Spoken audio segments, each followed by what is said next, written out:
थोडंसं मागे थोडं.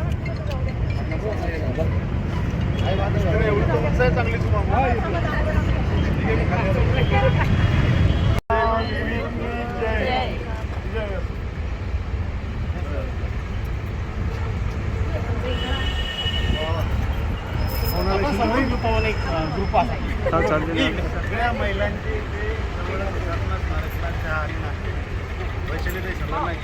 असं या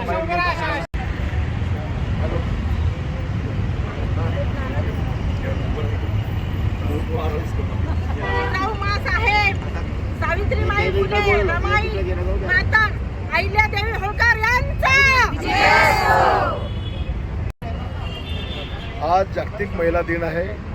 या जागतिक महिला दिनाच्या निमित्ताने सर्व आमच्या लाडक्या बहिणींना, लाडक्या आईला, लाडक्या आजींना सर्वांना खूप खूप शुभेच्छा. त्याचबरोबरीनं आज दुग्धशर्करा आयोग म्हणजे अहिल्याबाई होळकर यांचा त्रिजन्मशताब्दी महोत्सव हा आजपासून सुरू झालेला आहे.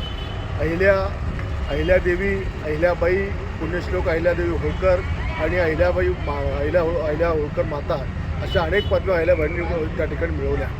संपूर्ण देशभरामध्ये त्यांचं साम्राज्य त्या ठिकाणी होतं. परकीय आक्रमकांनी जेवढी काही मंदिरं या देशातली उद्ध्वस्त केली होती त्याचं पुनर्निर्माण करण्याचं काम अहिल्यादेवींनी त्या काळामध्ये केलं. या भारतामध्ये आश्रमशाळा, धर्मशाळा बांधून लोकांना शिक्षण देण्याचं काम त्यांनी त्या ठिकाणी केलं. रस्त्यावरची पुलं बांधली, रोड बांधले आणि स्वतः इंदोरचं त्यांचं घराणं असताना चंडी येथे एक चांगल्या प्रकारची एक आकर्षक आणि देखणी शहर उभारून त्यांनी त्या काळामध्ये आर्किटेक्ट आणि इंजिनियर हा कसा असतो हे दाखवण्याचा त्या ठिकाणी प्रयत्न केला. 28 वर्ष अहिल्यादेवींनी अविरतपणे संपूर्ण समाजाला देण्याचंच काम त्या ठिकाणी केलं. भारतभर त्या फिरल्या, भारतभर भारताला सुधारण्याचं काम त्यांनी केलं. महिलांच्या अत्याचाराच्या विरोधात लढल्या, हुंड्याच्या बळीच्या विरोधात लढल्या. त्यांच्या काळामध्ये कोणी हुंडा घ्यायचं धाडस करत नव्हतं, कोणी सती जात नव्हतं, कोणी कोण्या महिला छळत नव्हतं. अशा कुशल प्रशासक अहिल्यादेवी होळकरांचा हा त्रिशताब्दी जन्मोत्सव आजच्या दिवसापासून आपण या ठिकाणी साजरा करत आहोत. या भारत मातेने आजचा हा जागतिक दिवस साजरा करत असताना आमच्या देशामध्ये आमची मासाहेब जिजाऊ आहेत, सावित्रीबाई आहेत, रमाई आहेत, झाशीची राणी आहेत, तारा राणी आहेत, ताराबाई शिंदे आहेत, येसूबाई आहेत, दाभाड्यांची सून आहे. अशा अनेक वीरांगणा या भारत मातेने जन्माच्या ठिकाणी घातल्यात.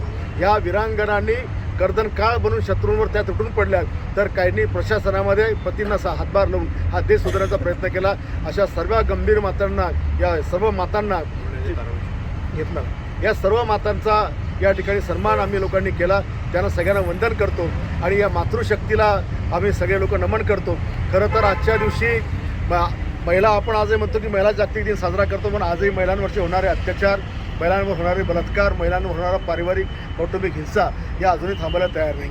म्हणजे कधी कधी लोकांचं नवल वाटते की एखाद्याला जिच्या पोटी जन्म घेतो ती आई म्हणून त्याला चालते. 7 फेरे घेऊन एखाद्या बायकोला 7 फेरे घ्यायचे, 7 जन्माची शपथ घ्यायची, आयुष्यभर संसार करायचा, ती पत्नी त्याला चालते. हातावर राखी बांधून संरक्षणाची जबाबदारी घेणारी बहीण त्याला चालते. पण त्यांच्याच पोटी ज्या वेळेस मुलगी जन्मास येते ती त्यांना का चालत नाही, हा प्रश्न अजूनही अनुत्तरित आपल्याला पाहायला मिळतो.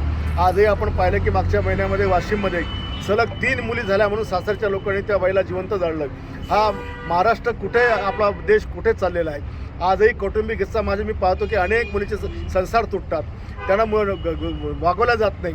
तर हा प्रचंड अत्याचार काल विधानसभेत आम्ही मांडला आणि यापुढे महिलांवरचे अत्याचार कंट्रोल करण्यासाठी, त्यांना प्रतिबंध घालण्याकरता महिला सुरक्षितपणे जगल्या पाहिजे याकरता काल आम्ही विधानसभेत मागणी केली. आणि म्हणून आजच्या जागतिक महिला दिनाच्या निमित्ताने तमाम आमच्या बहिणींना मी खूप खूप शुभेच्छा देतो. धन्यवाद.